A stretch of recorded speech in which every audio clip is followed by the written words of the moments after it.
Bueno, me dice el gran jefe, el profesor Arturo Fernández Cruz, que debemos proceder, y pasamos este caso con la profesora y mi querida amiga Clotilde Vázquez, que además ha presentado estos días un libro muy bonito, que ha estado en toda la prensa, que nos va a hablar sobre, en realidad, la continuación de la última parte, que está proporcionando para los interesados en las complicaciones de la diabetes, las dos nuevas familias de fármacos, y que tiene una gran experiencia y muy bonita, por cierto. Adelante, Clotilde. Pues muchísimas gracias a profesor Fernández por contar conmigo, que en el fondo soy una clínica entre tanto científico, pero bueno, recojo el hilo del doctor Barrios sobre los ISGLT2. Y voy a hacer un cambio rápido pasando mis primeras diapositivas, a ver si me las ponen, exacto, para digamos, enhebrar en el punto en que lo ha dejado, porque efectivamente ayer fue el Día Mundial de la Diabetes. Ayer, bueno, pues hace muy poquito supimos del estudio de empagliflozina en la insuficiencia cardíaca con fracción de eyección conservada. Y bueno, estos grupos de fármacos que aparecieron, el primero de ellos en los análogos de GLP-1, cuando en la saliva de un lagarto de Arizona se descubrió un péptido análogo del GLP-1, no nos han hecho más que dar alegrías en el tratamiento de esa enfermedad tan compleja, fenotípicamente tan diferente, esa enfermedad sistémica que tiene tanto aumento de la morbimortalidad, que es la diabetes tipo 2. A ver, esa no es mi presentación, ¿no? Clotilde Vázquez, ahí.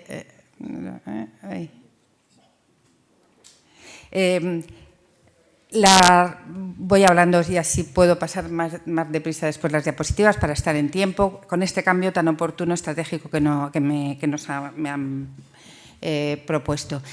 Ya han pasado bastantes décadas en las que la mirada glucocéntrica de la diabetes ya sabemos que no es posible, la mirada tiene que ser multicéntrica y los objetivos de buen control en la diabetes han ido cambiando a lo largo de los años, de manera que se ha ido ampliando a objetivos de tensión arterial, de dislipemia, etcétera, etcétera, cada vez más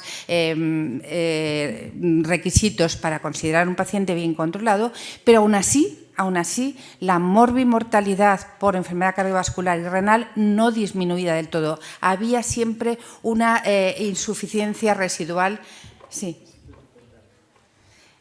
Si no lo cuento de palabra. Ya, pero no lo tienes. Sí, lo tengo.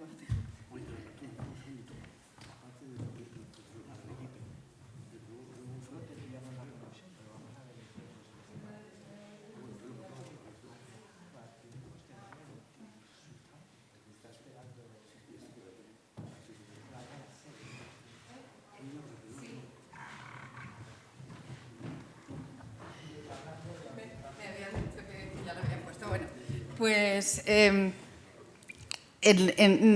y eso se ha conseguido con los nuevos fármacos que han venido a ayudar al manejo, extraordinariamente al manejo del paciente diabético y al buen control de lo que hoy día se llama el sistema cardiorrenal y metabólico. Es decir, que tanto los inhibidores de SGLT2 como los análogos de GLP-1 han demostrado con una evidencia científica máxima que mejoran todos los outcomes de enfermedad cardiovascular, tanto cardiopatía isquémica como insuficiencia cardíaca, y ahora ya vemos que en todas las o bastantes de las expresiones fenotípicas de insuficiencia cardíaca, y que protegen el riñón, que esto hasta ahora no se había conseguido.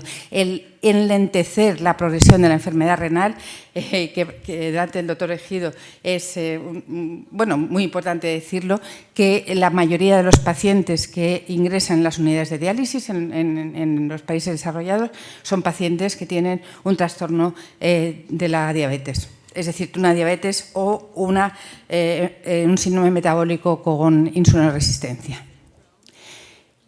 Pero esto, que tiene evidencia máxima y por tanto ha cambiado todas las guidelines, todas las recomendaciones para el tratamiento del paciente diabético, que como muchos de ustedes que están aquí en el auditorio lo sabrán, tras la metformina, que nosotros la llamamos la santa metformina, que nos sirve para tantísimas cosas, que nos sirve también para el antienvejecimiento. Tras la metformina, ya ante casi cualquier paciente con diabetes tipo 2, uno se plantea el uso de uno de estos dos familias de fármacos dependiendo de manera que esto es incuestionable. Pero ¿qué pasa con la prediabetes? La prediabetes es una enfermedad tan frecuente como... Aquí está.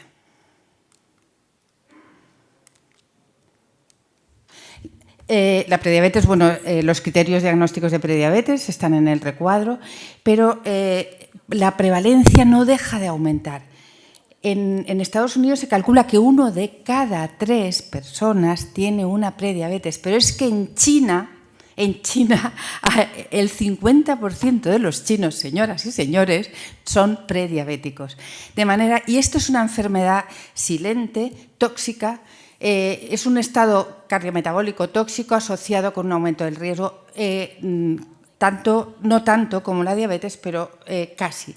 Porque están presentes las mismas alteraciones que en la diabetes, y aquí el famoso octeto ominoso de Fronzo, están presentes en la prediabetes.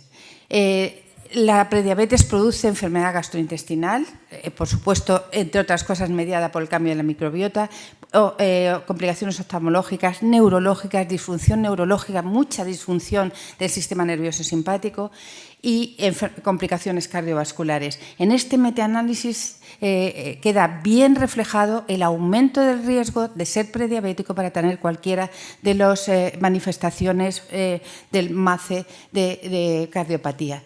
A la izquierda, el mayor riesgo de tener ictus, nada menos, y mortalidad por todas las causas, demostrado en ese estudio de Juan, en el British Medical Journal del 2016, por el hecho de tener prediabetes, por supuesto, controlando los demás factores que influyen también para hacer el metaanálisis. Por tanto, esta situación de prediabetes yo creo que merece una muchísima mayor atención. Y esto lo dice la Asociación Americana de Diabetes hace un año.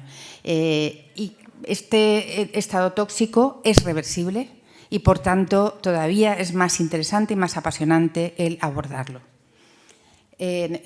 Por supuesto que subyace a esta situación todos los fenómenos que también ha descrito el doctor Ejido, de inflamación, aumento del estrés oxidativo, etcétera, de tantísima complejidad, pero que están por debajo de todos ellos.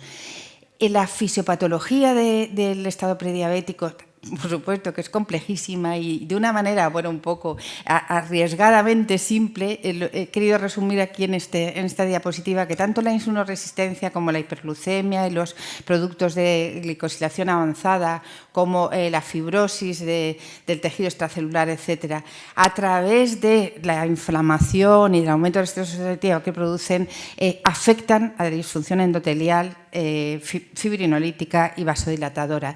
Y por algunos microRNAs que ya están claramente conocidos como que también influyen en esos fenómenos endoteliales tan importantes que subyacen a la patología de la prediabetes y, desde luego, de la diabetes. Muchos fármacos, entre ellos las dos nuevas familias, tienen efecto en el estrés oxidativo y los fenómenos inflamatorios, entre ellos los inhibidores de SGLT2 y, por supuesto, los análogos de GLP-1. ¿Qué tratamientos tenemos hoy en día bien establecidos como que mejoran o revierten la prediabetes? Pues la metformina, por supuesto, la carbosa, estos agentes que prometían tanto y que luego, desgraciadamente, por efectos secundarios indeseables, no se han usado, como los que tenían que ver con el pipargamma, es decir, la pio y la rosilitazona. Pero lo más interesante es la penúltima línea, que la última también es muy interesante. el uso combinado de dapaglifosina, un inhibidor de SGLT2, y el exenatide, un análogo de GLP-1, producen una reversión, o sea, una curación del 50% de las personas que los usan, prediabéticas. La liraglutida, en una de las ramas del estudio SCALE, también demostró que la liraglutida a la dosis de 3 miligramos diarias producía una evolución hacia, o con el añadido de la pérdida de peso, una reducción de los pacientes que terminaban siendo diabéticos. De manera que el liraglutide ya en sus comienzos demostró que era muy útil en el tratamiento de la prediabetes. Ya voy acabando. Por tanto, ¿qué me atrevo yo a decir aquí, asumiendo todo el conocimiento que hay hoy en día para el tratamiento de la diabetes con estos nuevos fármacos? Pues que el estado prediabético es el incubador de la diabetes y de todas las comorbilidades, especialmente las cardiorrenales, pero también toda la afectación sistémica que comporta esta enfermedad. Y tenemos que iluminar el foco para detectar el incremento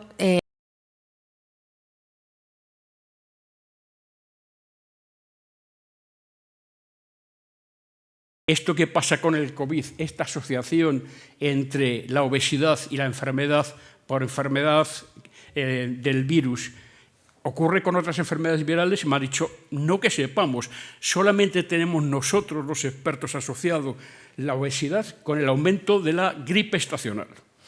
Pero hay otra serie de enfermedades que realmente están relacionadas con esto. Yo creo que me he saltado una. Este es el dato último. Esto está demostrado epidemiológicamente, pero todos los que trabajaban en el hospital, en la epidemia, en el que todas las especialidades han tenido que asumir enfermos con COVID, han visto esto rápidamente. Las cifras de obesidad en enfermos con COVID eran simplemente brutales. Y aquí tenemos los datos. El tener obesidad aumenta en casi el 40% o más el riesgo de pillar la enfermedad, de contagiarse, aumenta en más de 130 veces el riesgo de ser hospitalizado, aumenta en 74% el riesgo de terminar en la UCI y aumenta en 48% la posibilidad de que el enfermo en la UCI fallezca. ¿Por qué la obesidad se asocia con esto? No lo sabemos. Sabemos que aumenta, rebuscando en los datos viejos, parece que hay alguna asociación muy clara con la gripe estacional, pero lo que no sabemos es por qué. Es un dato epidemiológico que los médicos siempre vemos los efectos de las cosas antes de poder estudiar los mecanismos.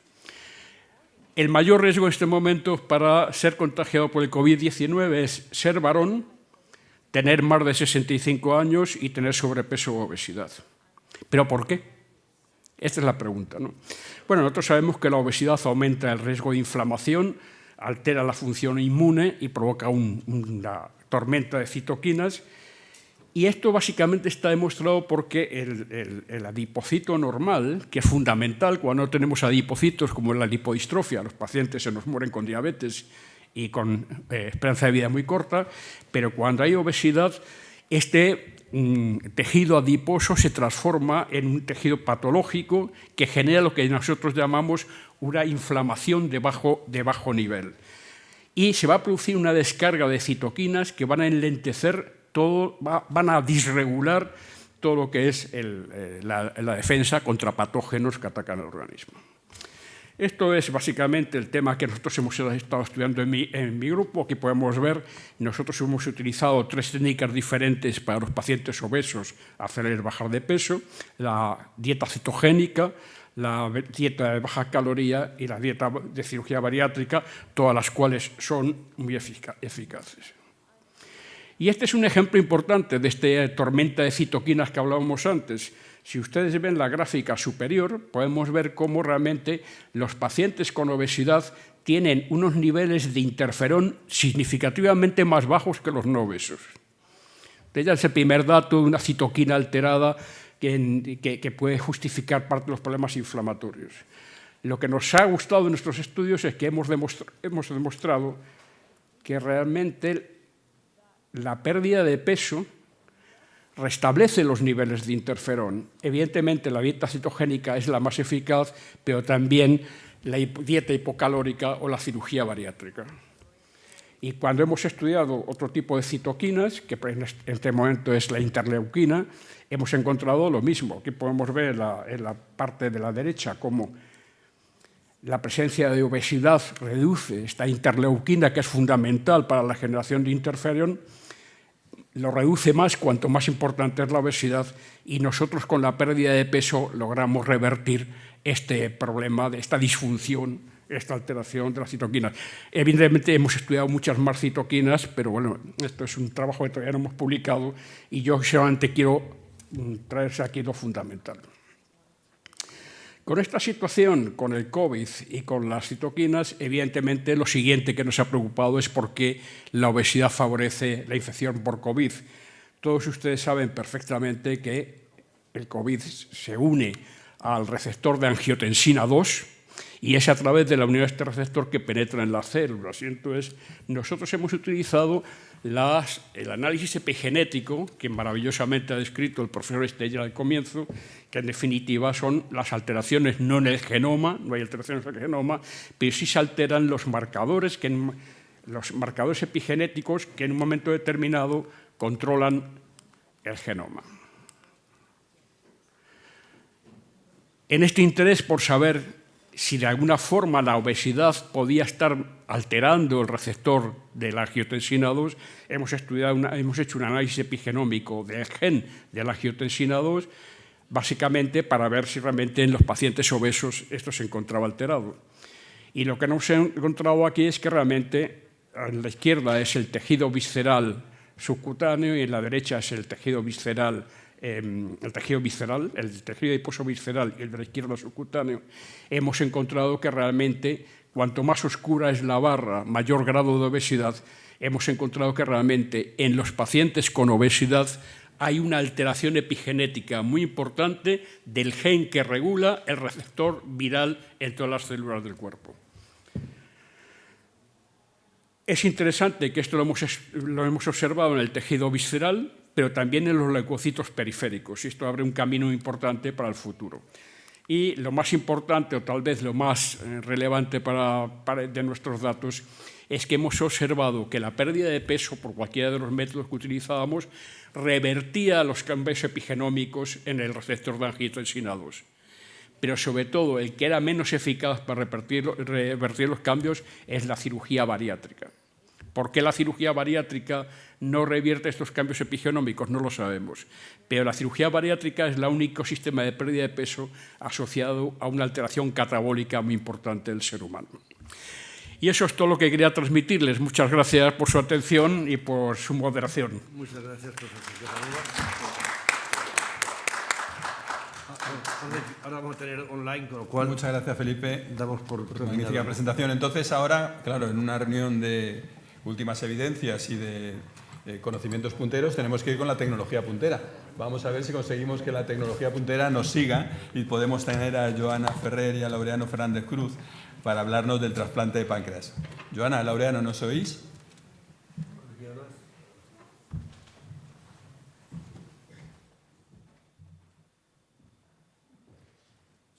Bueno, mientras tanto presentaré a Joana Ferrer, es cirujana consultor del Hospital Clínico, responsable del trasplante de páncreas, y Laureano Fernández Cruz es catedrático emérito de cirugía del Hospital Clínico Universidad de Estamos muy satisfechos de poder estar esta tarde y presentarles a ustedes lo que constituye el trasplante de páncreas hoy. El trasplante de páncreas se inició en el año 1966 en la Universidad de Minneapolis, en el estado de Minnesota. Y en ese año 66 pues también se iniciaron los trasplantes de hígado y trasplantes de pulmón, trasplantes de órganos sólidos, y el trasplante de páncreas pues en aquella época pues fue una aventura. Se hizo en un año pues alrededor de 13 trasplantes y todos tuvieron una supervivencia de meses asociado pues a una gran morbilidad, y los que pues se hicieron el trasplante pues ya en aquella época indicaron que podía tener beneficios, sobre todo a aquel grupo de pacientes con insuficiencia renal que necesitaban un trasplante de riñón y que se le pudiera ofrecer un trasplante de páncreas para evitar que ese riñón nuevo trasplantado pues sufriera las complicaciones de la diabetes y asimismo liberar al paciente del tratamiento con insulina.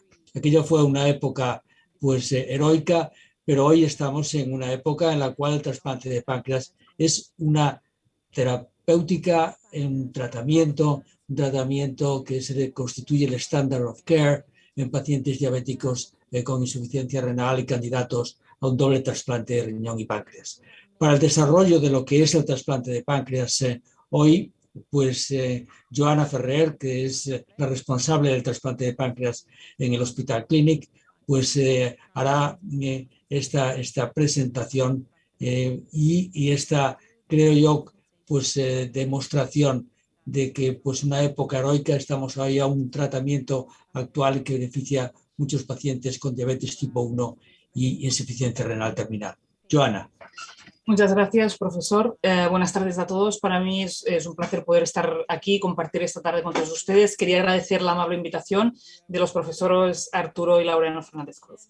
Bueno, yo creo que no podemos empezar a hablar de trasplante de páncreas sin hacer referencia a la diabetes, que según estos datos muy recientes de la Organización Mundial de la Salud, la diabetes es la mayor causa de ceguera, de insuficiencia renal, de infartos cardíacos, de accidente vascular cerebral y de amputaciones de extremidades inferiores. En el año 2019, la diabetes fue considerada la 9ª causa de muerte y con una estimación de 1,5 millones de muertes directamente causadas por la diabetes. Sin embargo, ¿qué es importante de todo esto? Que la diabetes se puede tratar y sus consecuencias también se pueden evitar o bien se pueden retrasar. Bueno, hoy celebramos el centenario del descubrimiento de la insulina y el descubrimiento de la insulina en 1921 de alguna manera brindó la oportunidad de poder tratar la diabetes y además transformó una enfermedad que era rápidamente letal en una condición mucho más crónica. Aquí vemos hoy en día pues, todos los avances que se han hecho con las formulaciones de la insulina, nuevos sensores, bombas, y con todo esto pues, sí que hemos conseguido controlar desde el punto de vista médico la diabetes. Sin embargo, desafortunadamente, pues el control para la prevención de las complicaciones de los órganos diana todavía no se ha conseguido y de hecho tampoco se ha conseguido un control estricto de la homeostasis de la glucosa que sí que consiguió rápidamente el primer trasplante de páncreas que como ven aquí se realizó en diciembre del 1966 en la Universidad de Minnesota por los doctores Lilje y Kelly y de hecho fueron los que marcaron luego toda la trayectoria de lo que es el standard of care de tratamiento de la diabetes hoy en día como es el trasplante de páncreas. Sabemos que la hiperglucemia persistente causa un daño endotelial, causa un daño vascular crónico y esto se manifiesta con las complicaciones de la diabetes, tanto a nivel microvascular, en forma de retinopatía, en forma de nefropatía diabética, de pie diabético y también a nivel macrovascular. Pero lo más importante todavía es que los últimos artículos ponen en evidencia de que lo más importante es un control estricto de la glucemia, porque de esta manera se puede disminuir de forma significativa todo lo que son las enfermedades cardiovasculares, que de hecho son la principal causa de muerte en este tipo de pacientes. Cuando hablamos del manejo terapéutico de la diabetes tipo 1, existen dos grandes pilares de tratamiento. Por un lado, el tratamiento médico, y por otro lado el tratamiento quirúrgico. Y además actualmente lo que hacemos es aplicar un tratamiento con un enfoque escalonado y de forma individual para cada paciente. Como hemos comentado, tenemos nuevas formulaciones de insulina, además también el páncreas artificial, pero hay que tener en cuenta que estas tecnologías nuevas no están disponibles para todos los pacientes y además van con un coste económico asociado. Por esto, en segundo lugar, tenemos el tratamiento quirúrgico basado en el reemplazo de las células beta y utilizando terapias como es el trasplante de páncreas, que es el tema del que hablamos hoy, y el trasplante de islotes también. Por lo tanto, ¿por qué consideramos actualmente el trasplante de páncreas como standard of care? Pues porque es el mejor tratamiento para conseguir el mejor control glucémico. Y con esto lo que intentamos es evitar no solo la hiperglicemia, que además es causa de las complicaciones crónicas de la diabetes, sino también de la hipoglucemia, que además la hipoglucemia y sus consecuencias pues, han supuesto un impacto dramático en todo lo que es el presupuesto de la sanidad y también en el día a día y en la calidad de vida tanto del paciente diabético como de sus familiares. Además, tal como apuntó Frederick Banting, La insulina no es la cura de la diabetes, sino que es su tratamiento. Por esto, la balanza se decanta a favor del trasplante de una gran cantidad de masa de células betas, que es el trasplante de páncreas, porque ha quedado demostrado que consigue los mejores resultados a largo término en cuanto a independencia de la insulina, un control metabólico muy correcto, manteniendo niveles de normoglucemia y con todo ello pues, la estabilización y la mejoría de las complicaciones secundarias. Aunque, como he sabido, siempre hay que hacer balance riesgo-beneficio para escoger el mejor tratamiento individualizado para cada paciente y teniendo en cuenta también los distintos factores psicológicos. Vemos aquí los distintos tipos de tratamiento o de tipos de trasplante de páncreas. Sabemos que hoy en día el más utilizado y el más indicado es el trasplante simultáneo de páncreas y riñón, que se indica en pacientes afectos de diabetes tipo 1, pero además que tienen enfermedad renal terminal, que muchos de ellos están en diálisis, algunos en prediálisis y que requieren un trasplante a sí mismo de riñón. Y ya también se ha demostrado en la literatura que los resultados a largo plazo son mucho mejores cuando trasplantamos el páncreas simultáneamente con el riñón que no cuando solo trasplantamos el riñón. Además, también podemos ofrecer un trasplante de páncreas después de un trasplante de riñón, ya sea de donante vivo o de donante cadavérico. Y luego, en tercer lugar y de forma menos frecuente, para aquellos pacientes que presentan complicaciones metabólicas importantes de la diabetes, pero con una función renal normal, se le puede ofrecer también el trasplante de páncreas solo. El beneficio del trasplante simultáneo de páncreas y riñón ha quedado manifiesto. Ya el profesor David Sutherland publicó hace años sus resultados en cuanto a supervivencia a los 4 años del trasplante simultáneo, que era del 91%, como ven en esta gráfica, comparado con aquellos pacientes que se mantenían en lista de espera, cuya supervivencia bajaba hasta el 46%.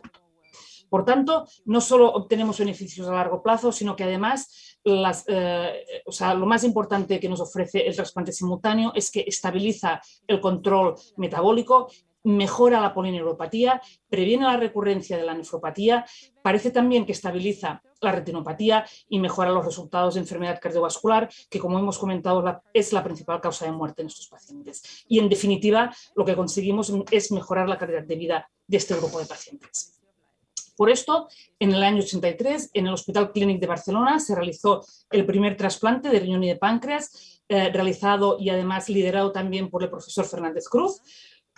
Hay que tener en cuenta también que, aparte de todas estas ventajas asociadas a este tipo de trasplante, existen una serie de riesgos quirúrgicos.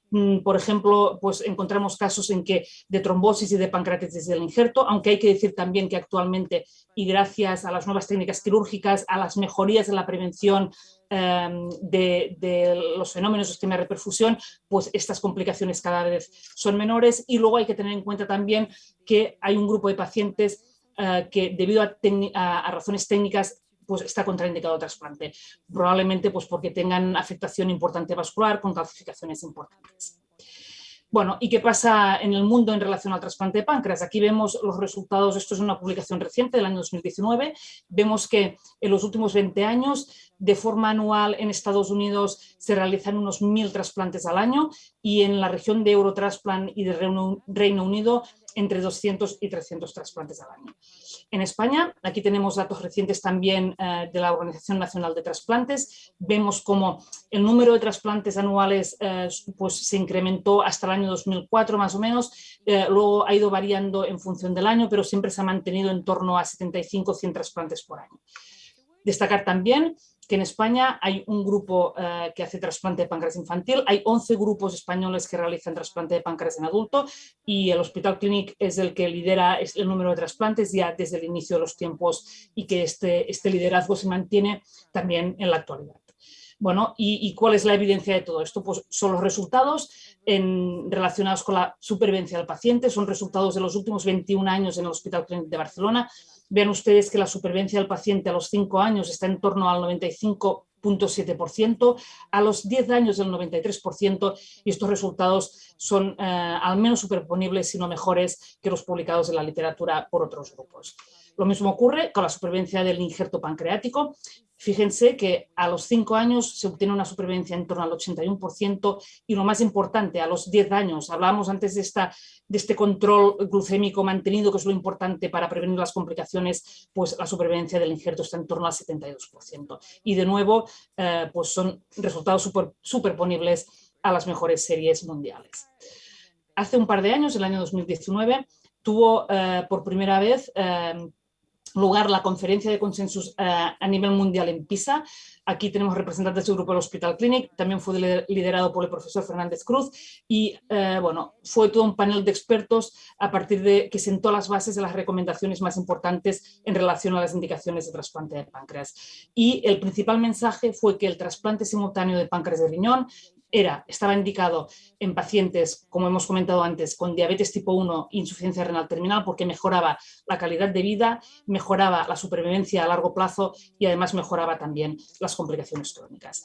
Y esto se pone de manifiesto en todas las guías publicadas. Esta es la guía, un algoritmo terapéutico publicado recientemente en Diabetología, y aquí vemos cuál es el papel que juega el trasplante simultáneo de riñón y páncreas en la indicación de tratamiento para este tipo de pacientes. Por tanto, para finalizar, quería concluir diciendo que a pesar de los avances continuados en la terapia con insulina, pues todavía hay muchos pacientes diabéticos que son incapaces de llegar a un control glicémico consistente y óptimo, que el trasplante de páncreas es el único tratamiento, es la única modalidad de tratamiento que es capaz de restaurar la masa de células beta y conseguir normales controles de glucosa, pero sin embargo hay que tener en cuenta también que las distintas terapias deben ser ofrecidas a los pacientes en distintos estadios de la enfermedad durante todo el curso de la diabetes y siempre teniendo en cuenta un contexto clínico y basándonos también siempre en el riesgo-beneficio. Muchas gracias por su atención.